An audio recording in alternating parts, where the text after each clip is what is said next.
Let's look at a couple more viewport navigation and display options in 3ds Max. You'll probably want to maximize one of the viewports so it'll take up the entire 3ds Max screen.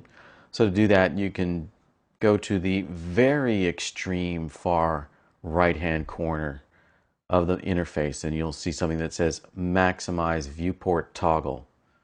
You click that button and your current viewport zooms to fill the screen.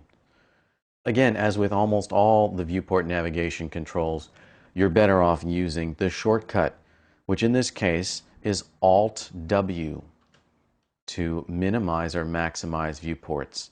So if I want to make my top view fill the screen, I can click in it to activate it and press Alt-W.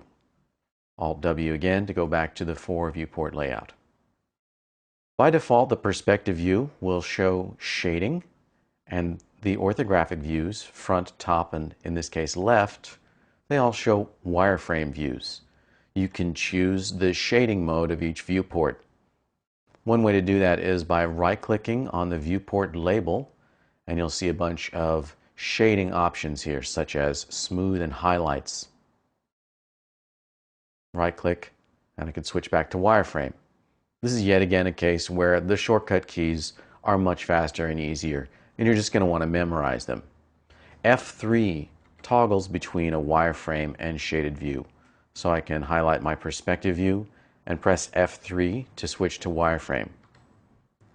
Even better, when you're modeling, you might want to have shaded mode on, but also be able to see wireframes. You can additionally press the F4 key, which will show you edged faces. I can right-click here and you'll see edged faces as an option. The shortcut is F4. A couple other miscellaneous things. The G key will turn the grid on and off for each viewport. Also, if you don't want to lose your selection, for example, let's say I have my cone selected and I want to switch to a different view, but I don't want to lose that selection, instead of left-clicking in the view, I can right-click in the view and my selection will be preserved. Let's also look at viewport configuration.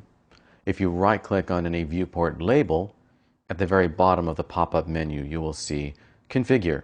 And in fact, we've already been here before when we were turning off our steering wheels. And in here there are lots of options, too many for us to cover right now, but one that's immediately relevant is Layout. If I go to that tab and click it, now you see I've got a bunch of different options for viewport layouts. So for example, I can get a side-by-side layout. And here I can choose what I want to see in that viewport. So I could choose perspective on the right and top on the left, for example. Click OK, and now I've got a new layout. I can also just right-click on the viewport label and choose a different camera. So I could look from the front. Switch it back to perspective.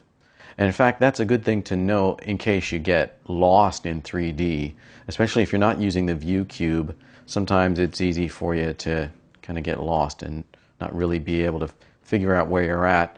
There's a couple ways to get back to sort of home base. One is to right-click, choose Views, Front, and then right-click again and choose Views and switch it back to a perspective view. And then you're basically back home. There are lots of keyboard shortcuts. When you get good with 3ds Max, you're going to rely on those a lot. Just a couple that you'll want to know. T is for the top view. F is for front view. L is for that left view. And P converts the current view to a perspective view.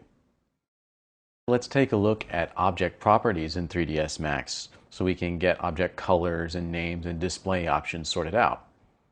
If you select any object, you will see its name and color displayed in the command panel.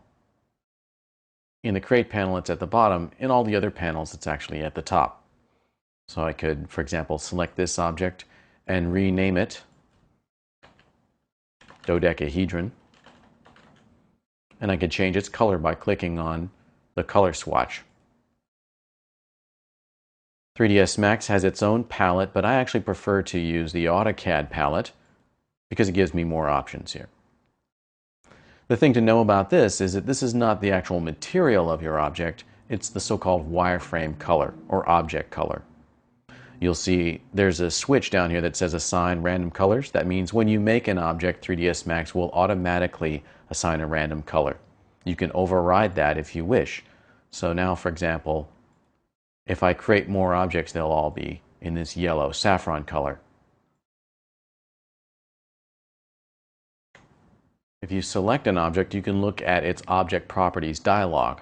One way to get there is simply to right-click on the object, and you'll get a pop-up menu. This is called the quad menu in 3ds Max, and it's context sensitive. When you click the right mouse on a selected object, you can look at its object properties dialog.